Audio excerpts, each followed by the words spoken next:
It was Christmas Eve. We were deep in the trenches on the French border. The Germans were only 50 yards away. And if we listen close enough, we can actually hear their voices. Between us is what they call no man's land. Mr. Toastmaster, fellow Toastmasters and guests,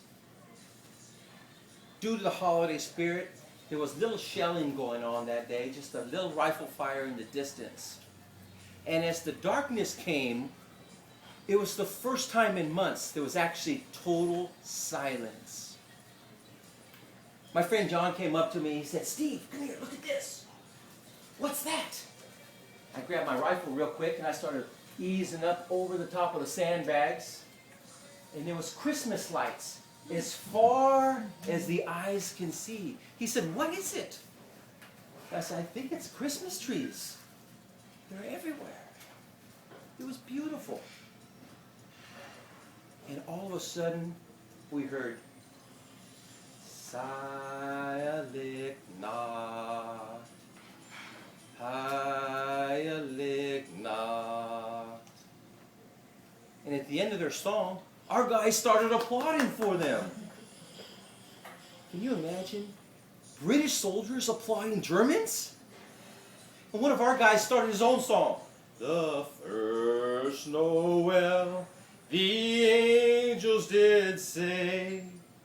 And in truth, it didn't sound as good as the Germans, but they gave us an enthusiastic applause of their own. And they started singing another song. "O Tannerba, O Tannerba." Then we started singing another one.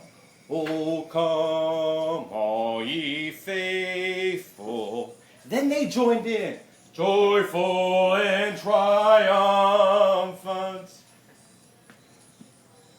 German soldiers and British soldiers harmonizing together over no man's land. What could be more amazing than that? Until what happened next. We heard a voice. "English, come over. You know shoot, we know shoot." We were looking at each other, and one of our guys said jokingly, "You come over here."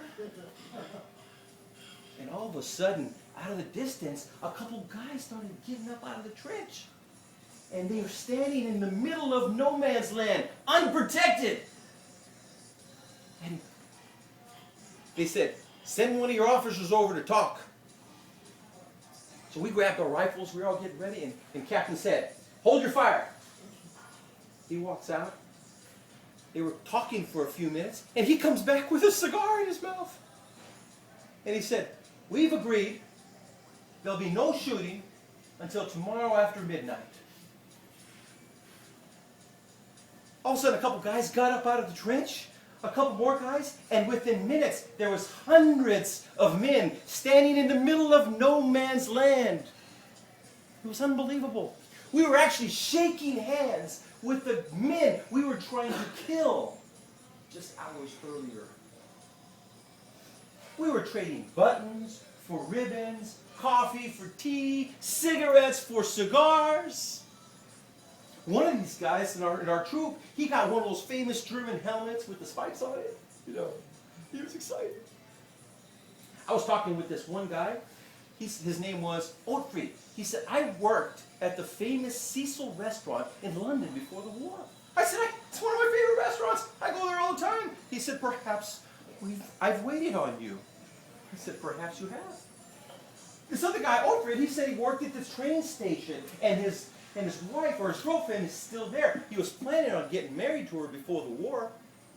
And I said jokingly, "Don't worry about it. We're going to beat you by spring, and you can go back and marry her. No big deal." We traded newspapers with each other, and you know what the funny thing about these newspapers said? It said that the other side was just about to give up.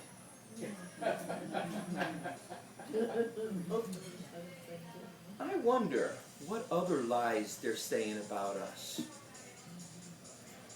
These weren't the barbarians they led us to believe.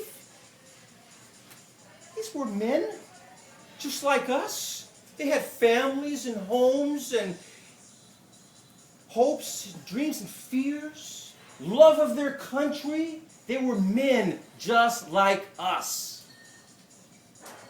Why were we led to believe otherwise? As the night progressed, you're not going to believe this. We all got together in the middle of no man's land and we sang the famous Old Lang Syne together. It was great. We all even gave promises to each other to meet tomorrow afternoon, and maybe we'll even get together and play a little football. As I was leaving, this old German guy grabbed a hold of my arm. He said, "Why cannot we have peace and I'll go home?" I said gently, "Why don't you ask your emperor?" He said, "Perhaps, my friend, why can't we all ask our hearts?" It was the best Christmas Eve ever. The best. But what does it all mean? Befriending your enemy? I mean, we were all just there doing what we had to do, protecting our countries, following our orders, right? That's what we were doing. That's all.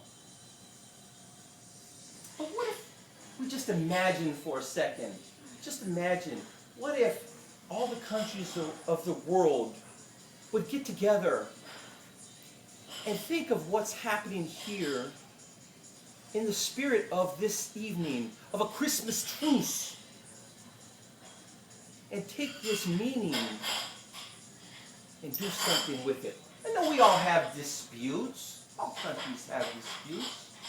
But why can't we all think of this and instead of slurs to each other's countries, maybe give some presents? Instead of warnings, why don't we give wishes? What else can we do? All countries say they want peace. But on this Christmas day, as we lay there, we wonder if they want it bad enough. Mr. Toastmaster.